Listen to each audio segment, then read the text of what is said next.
Hello, this is the RPG Crawler, and it is time once again for Indie Game Friday, where each week I take a look at a different independent computer role-playing game.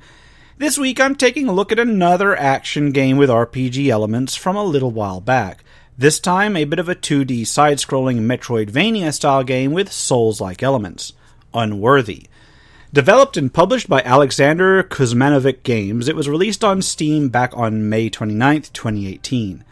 Unworthy is a 2D side-scrolling game with an experience-based leveling system, equipment system, and upgrades, pretty much everything you would expect of an RPG-style Metroidvania.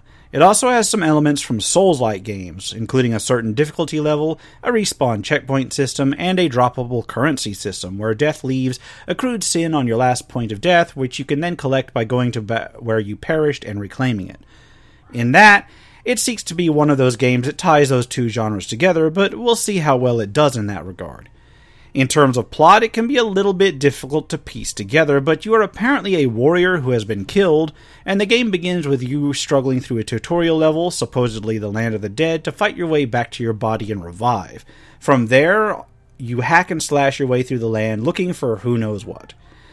When you create a character, you are given little to go on, just a tutorial area and a few pointers. The main character is a warrior, and in terms of ability and statistics, you have hit points and stamina, an experience total, and an experience level. As you level up, you gain slightly more health and stamina. You also have a damage rating modified by your equipped weapon, an armor rating that reduces damage overall, and sin.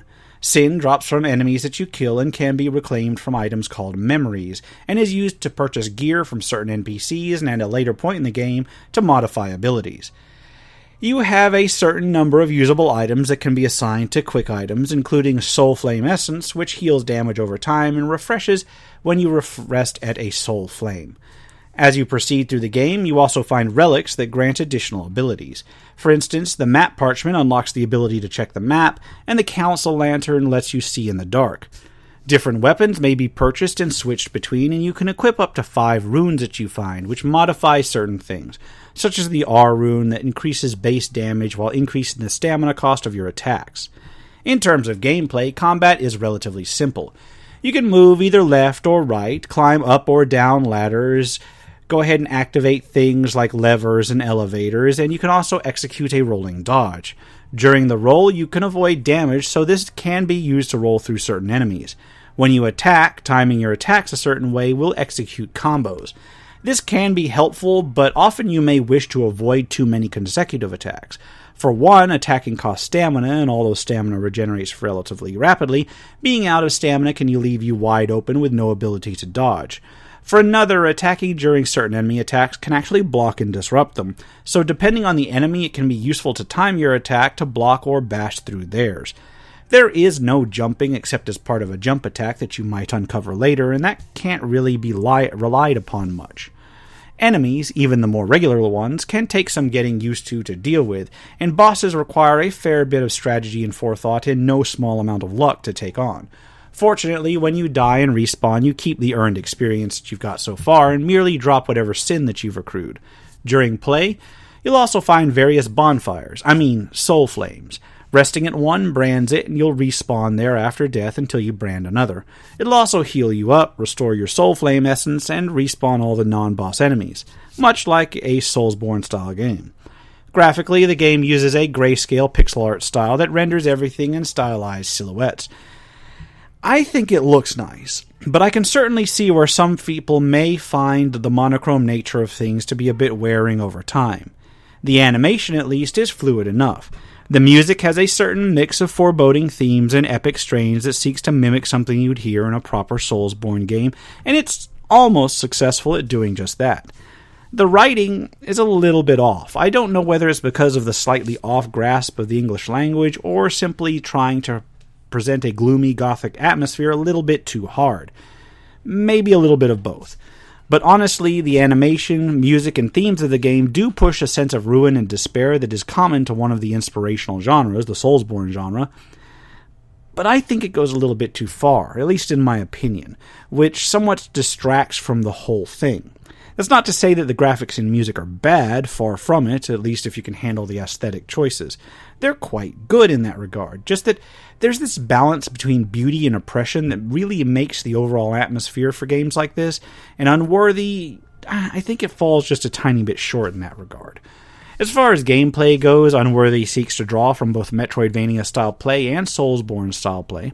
Its exploration and unlockable areas are reminiscent of Metroidvania-style games, but even in the brief time that I was playing, a couple hours, there were really quite a lot of backtracking things to do that wore on me. I think this could have been helped by, oddly enough, lifting another idea from the Soulsborne games, that is the bonfire warp type mechanic. If this is unlocked later in the game, then forgive me for overlooking it, but it's one of those mechanics that would have cut down a lot on the backtracking that is one of those lesser-loved features of Metroidvanias. Combat, by contrast, takes its cues from the Soulsborne-style genre, relying on expert timing and skill to progress. Except that I found that with the somewhat shallow moveset and the grayscale art style, sometimes obscuring the monster tells, that combat was a little bit more frustrating than it really should have been. And this is from someone who enjoys but isn't terribly good at other Soulsborne games. All in all, Unworthy is, it's still decent. I actually do enjoy the aesthetics of it, even if they are a little bit overdone in parts, and I would still recommend playing it if you're a fan of Metroidvanias and Soulsborne-style games.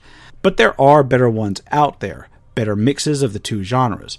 So it all depends on whether you've already completed things like Salt and Sanctuary and the like, and whether or not you want to play more. It's a passable game in the genre that will provide a fair amount of entertainment value, so if you've finished some of the better ones and are looking for more, then by all means take a look at it, but I would personally look to catch it on sale in that instance. And on that note, I'm going to wrap it up here. As always, I will put a link to where you can pick it up in the description below. This has been the RPG Crawler with Indie Game Friday Unworthy.